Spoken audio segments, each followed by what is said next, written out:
It started out actually as a church plant. I had a sense of call to work with artists and to bring them together.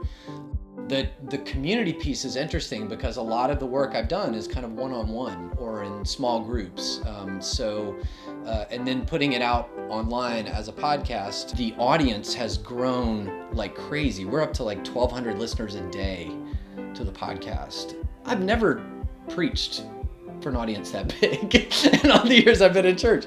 Not on a daily basis, that's insane. And what I've discovered is even for artists who are secular, they connect with that idea of something bigger than themselves. I have followed the lead of God. I have followed the nudging of the Spirit. People are already listening to podcasts. And so if we really are embodying the Spirit, if we are embodying Christ's very self, we should be in those places too. I've been convicted to explore the world as I know it as a person of faith, tethered to the church, and free to explore where the Spirit is at work in the world. I think that's the work of the church. I think we have lost sight of that, but I think that's the work of the church, is to find where God is already at work in the world.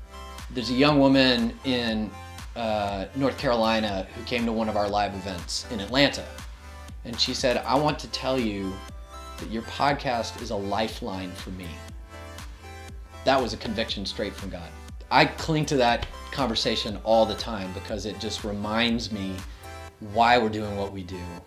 Because there really is a deep hunger that the church, for all of its good that it does in the world, is not meeting this particular hunger. And so we are finding a way to do that, and we are part of the PC U.S.A. doing that.